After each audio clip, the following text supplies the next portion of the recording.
मंत्री महोदयांच्या गाठीभेटी घेता येतील का वेगवेगळ्या कामाच्या निमित्तानं, विशेषतः क्रीडा विभागाचे मंत्री महोदय महाराष्ट्रातले आहेत, रक्षाताई यांची भेट होईल का, त्या अनुषंगानं आपल्याकडं क्रीडासाठी काही योजना आहेत का, आयुष्यमान मंत्रालय आदरणीय प्रतापराव जाधव साहेबांच्याकडे आहे आणि आरोग्यामध्ये आम्ही दोघेही चांगलं काम त्या ठिकाणी महाराष्ट्रामध्ये करत आहोत आणि त्याही दृष्टीनं आपल्याला काही करता येईल का असा एक डोळ्यासमोर प्रोग्राम ठेवून आम्ही या ठिकाणी आलो.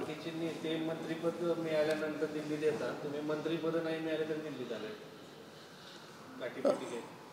आम्ही कधी दोघंही चळवळीतून आलेले कार्यकर्ते आहोत आणि पदं आमच्याकडे येतील किंवा पदासाठी आपण काम करायचे ह्या भावना ठेवून आम्ही कधी काम केलं नाही. आम्ही प्रस्थापितांच्या विरोधामध्ये लढत या ठिकाणी आलो आणि आमची विस्थापितांची लढाई आहे. त्यामुळं अशा काही कधी अपेक्षा मनामध्ये आमच्या नव्हत्या. निश्चितपणानं आम्ही देवाभाऊंच्या मागं ठामपणानं उभा राहिलो. याच्या मागचं कारण एक होतं की ते विस्थापितांची लढाई लढत होते प्रस्थापितांच्या विरोधामध्ये आणि म्हणून आमचं जे काम होतं की देवाभाऊंना त्या जागेवर जापर्यंत जसं एखाद्या लढाईमध्ये सैनिक जोपर्यंत राजा शासनावरती जात नाही शासनापर्यंत तोपर्यंत हातातली तलवार टाकत नाही. त्या पद्धतीनं आम्ही मैदानामध्ये रणांगणामध्ये लढत राहील. देवाभाऊ आता प्रस्थापित झाले, थोडे विस्थापित झाले असं म्हणता येणार नाही, कारण मुख्यमंत्री पद हे जनतेच्या सेवेचं पद आहे आणि ते जर प्रस्थापित असते तर त्यांनी मागच्या वेळी ज्यावेळी ते पदावरती होते त्यांनी राज्यामध्ये स्वतःचे ट्रस्ट काढून मेडिकल कॉलेजं काढली असती, साखर कारखान्या सूतगिरण्या उभा केल्या असत्या, बँका ताब्यात घेतल्या असत्या. ते देवाभाऊ हे राजकारणामध्ये आले याचं कारण त्यांना गावगाडा उभा करायचा आहे, महाराष्ट्र विकसित करायचा आहे ही भावना ठेवून ते राजकारणामध्ये काम करत आहेत. केंद्र सरकार जो पंतप्रधान कृषी सन्मान निधी जो आहे तो वाढण्याची शक्यता आहे आता येणाऱ्या अधिवेशनामध्ये.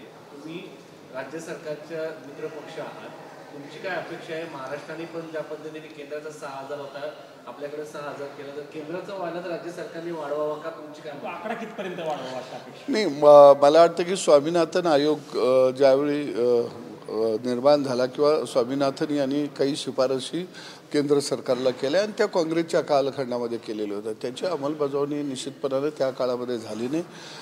नरेंद्र मोदीजींनी निश्चितच मी त्याचं स्वागत करेन की त्याच्या अंमलबजावणीला सुरुवात केली आणि म्हणून भरीव निधी आज शेतकऱ्याकडे यायला लागला. खतावरची सबसिडी असेल, सिंचन योजनांच्यासाठी केंद्राचा मोठा सहभाग असेल, शेतकऱ्यांच्या खात्यावर डायरेक्ट पैसे देण्याची योजना असेल, अशा अनेक योजना शेतकऱ्यांच्यासाठी खऱ्या अर्थानं या देशामध्ये राबवल्या. विशेषतः ऊस पट्ट्यातल्या ऊस उत्पादक शेतकऱ्याचा FRP हा सातत्यानं वाढवत गेले आणि त्याचा फायदा हा ऊस उत्पादक शेतकऱ्याला निश्चितपणानं महाराष्ट्रातल्या आणि देशातला झालेला आपल्याला पाहायला मिळतं आणि म्हणून मी त्याचं स्वागत करतो. परंतु 3 कृषी विधेयकं जी सरकारनं मागे घेतली, काही शेतकरी संघटनांच्या दबावामुळं म्हणा किंवा मागणीमुळं म्हणा, आंदोलनामुळं म्हणा, तर मला वाटतं की यामध्ये देशातल्या शेतकऱ्याचं मोठं नुकसान झालं. केंद्र सरकारनं ही 3ही कृषी विधेयकं परत लागू करावी ती आणि ही मागणी शरद जोशींची होती, ही मागणी आमची आहे आणि म्हणून आम्ही केंद्र सरकारला या संदर्भामध्ये त्या काळामध्ये एक किसान सन्मान यात्रा आदरणीय गोपीचंद पडळकरजी आणि मी काढून आम्ही सरकारला पाठिंबा दिलेला होता आणि ही मागणी आमची सातत्यानं राहील की शेतकऱ्याला सुद्धा खुल्या अर्थव्यवस्थेचा फायदा मिळाला पाहिजे. पुन्हा प्रश्न विचारतो, साधारण किती रक्कम मिळावी शेतकऱ्यांना? जर केंद्र सरकारने जितका निधी दिलाय तितका मिळावा का? दुसरा प्रश्न, भाजपचे तुम्ही मित्रपक्ष आहात, भाजपने कर्जमाफीचं आश्वासन दिलं होतं, मात्र अजित पवार यांनी बोलताना साशंकता निर्माण केलेली आहे, आर्थिक परिस्थितीने असं म्हटलेलं आहे.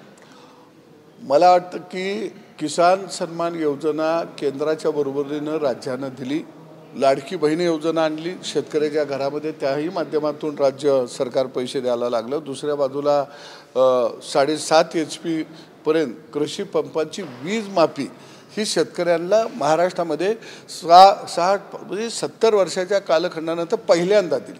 जे कोण शेतकऱ्याचे नेते स्वतःला म्हणत होते त्यांनी मात्र शेतकऱ्यांना कधी वीज माफी दिली नाही देवेंद्रजींनी मागच्या सरकारच्या काळामध्ये सुद्धा शेतकऱ्यांना कर्जमाफी दिली. दुधाचंही आत्ता अनुदान 5 रुपये सुरू आहे. आणि जे जे आश्वासन सरकारनं दिलं, जाहीरनाम्यामध्ये दिलेलं होतं, ते आश्वासन सरकार पूर्ण करेल, याबद्दल शंका बाळगण्याचं कारण नाही. म्हणजे जुने मित्र राजू शेट्टी इथं आलेले आहेत, काही चर्चा. आणि ते एक शेतकरी चळवळीतले नेते आहेत. शेतकऱ्यांच्यासाठी त्यांचं मोठं योगदान आहे. काही शेतकऱ्यांच्या प्रश्नावरती ते आले असतील, त्यांना माझ्या शुभेच्छा. चलो. देवाभाऊंच्या नेतृत्वामध्ये राज्यामध्ये खूप चांगल्या पद्धतीनं सरकारचं काम सुरू आहे. अर्थात गृहमंत्रालयाचं सुद्धा काम जोरात सुरू आहे. त्यामुळं कुणीही कसली चिंता करण्याची आवश्यकता आहे असं मला वाटत नाही. एक सक्षम गृहमंत्री महाराष्ट्राला मिळालेले आहेत आणि निश्चितपणे जिथं कुणी कायदा हातामध्ये घेईल त्याला कायद्याच्या भाषेमध्ये उत्तर दिलं जाईल. एक प्रश्न, काल पुन्हा एकदा पवार कुटुंब एकत्र होतं, सत्तेत सुद्धा अरे माहीत नाही मला, पवारांच्याकडे माझं लक्ष नाही.